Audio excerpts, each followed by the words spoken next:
മുതലപ്പുഴയിൽ കാണാതായ മത്സ്യത്തൊഴിലാളികൾക്കായുള്ള തിരച്ചിലിൽ വീണ്ടും വീഴ്ച വരുത്തി സംസ്ഥാന സർക്കാർ. സ്കൂബ ടീം എത്താത്തതിനാൽ മത്സ്യത്തൊഴിലാളികൾ സ്വന്തം നിലയ്ക്ക് തിരച്ചിൽ ആരംഭിച്ചു.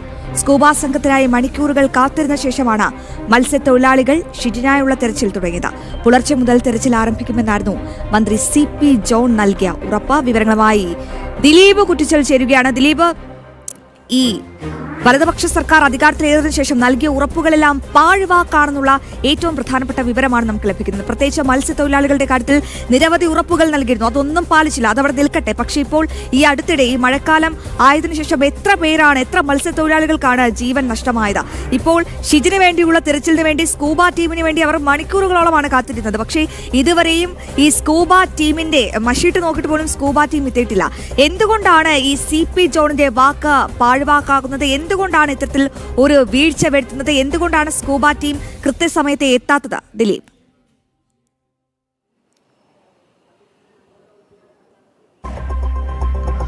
അശ്വതി പറഞ്ഞതാണ് ഏറ്റവും പ്രധാനപ്പെട്ട കാര്യമെന്ന് പറയുന്നത്. പ്രത്യേകിച്ച് അതായത് തിരച്ചിലുമായി ബന്ധപ്പെട്ട്, മുതലപ്പുഴയിലെ തിരച്ചിലുമായി ബന്ധപ്പെട്ടാലും മത്സ്യത്തൊഴിലാളികൾ കാണാതായ സ്ഥലങ്ങളിലെ തിരച്ചിലുമായി ബന്ധപ്പെട്ട് സർക്കാരിന്റെ ഭാഗത്തുനിന്ന് പ്രത്യേകിച്ച് ഫിഷറീസ് വകുപ്പിലും വലിയൊരു പരാജയമാണ് എന്ന് തന്നെയാണ് ഈ ഒരു സംഭവത്തെ നമുക്ക് കൂട്ടി യോജിപ്പിക്കേണ്ടത്. പ്രത്യേകിച്ച് കഴിഞ്ഞ ദിവസം മന്ത്രി CP ജോൺ ഈ മുതലപ്പുഴ സന്ദർശിക്കുകയും അതോടെ തന്നെ മത്സ്യത്തൊഴിലാളികൾക്ക് ഉറപ്പു നൽകുകയും ചെയ്തിരുന്നു. ഇന്ന് പുലർച്ചയോടെ തന്നെ കാണാതായ ഷിജിന് വേണ്ടി തിരച്ചിൽ ആരംഭിക്കുമെന്നടക്കമുള്ള ഉറപ്പാണ് കഴിഞ്ഞ ദിവസം മന്ത്രിയായ CP ജോൺ അവിടെ എത്തി ഉറപ്പ് നൽകിയത്. പക്ഷേ ഏകദേശം പുലർച്ചെ പോയിട്ട് ഏകദേശം 10 മണിക്ക് പോലും തിരച്ചിൽ ആരംഭിച്ചില്ല എന്നതാണ് ഏറ്റവും ദുഃഖകരമായ കാര്യം. അതിനുള്ള പ്രധാന കാരണമായത് സ്കൂബ ടീം എത്തിയില്ല എന്നതാണ്. പ്രത്യേകിച്ച് കഴിഞ്ഞ ദിവസം മന്ത്രി തന്നെ ഉറപ്പ് നൽകിയിട്ട് പോലും സ്കൂബ ടീം കൃത്യസമയത്ത് എത്താൻ സാധിച്ചത് സ്വാഭാവികമായിട്ടും അത് ഈ ഒരു ഭരണപക്ഷത്തെ ഏറ്റവും വലിയ പരാജയമായിട്ട് തന്നെ കണക്കാക്കേണ്ടത്. പ്രത്യേകിച്ച് എന്തുകൊണ്ടാണ് സ്കൂബ ടീം കൃത്യസമയത്ത് എത്താത്തത് എന്നടക്കമുള്ള കാര്യമാണ് ഇപ്പോൾ വലിയ ചോദ്യമായി ഉയരുന്നതും. അതേസമയം മത്സ്യത്തൊഴിലാളികൾ, അതായത് ഏകദേശം 2 മണിക്കൂറോളം ഈ സ്കൂബ ടീമിന് വേണ്ടി മത്സ്യത്തൊഴിലാളികൾ കാത്തിരുന്നു.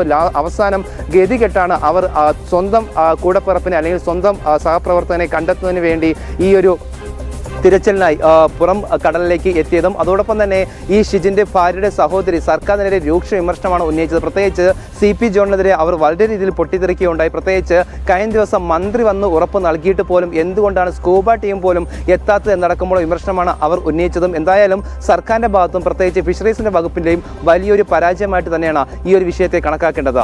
അശ്വതി, തീർച്ചയായും അമ്പേ പരാജയമായി മാറിയിരിക്കുകയാണ് ഫിഷറീസ് വകുപ്പും സംസ്ഥാന സർക്കാരും എന്ന് പറയാതിരിക്കാൻ കഴിയില്ല. കാരണം മത്സ്യത്തൊഴിലാളികൾ നമ്മുടെ മക്കളാണ്, അവരെ കാത്തിരിക്കാൻ ഒരു കുടുംബമുണ്ട്. ജീവനും കയ്യിൽ പിടിച്ചാണ് ഈ കടലിലേക്ക് ഇറങ്ങി ചെല്ലുന്നത്. പക്ഷേ ഒരുപാട് മത്സ്യത്തൊഴിലാളികളെ ഇപ്പോൾ ഈ 2 മാസത്തിനിടെ കാണാതായി. പക്ഷെ ആരെയും കൃത്യസമയത്ത് കണ്ടെത്താനുള്ളൊരു ഏകോപനം അല്ലെങ്കിൽ അതിൻ്റെ ഒരു ശ്രമം സംസ്ഥാന സർക്കാരിന്റെ ഭാഗത്തു നിന്നും ഉണ്ടാകുന്നില്ല എന്നതാണ് ഏറ്റവും പ്രധാനപ്പെട്ട കാര്യം.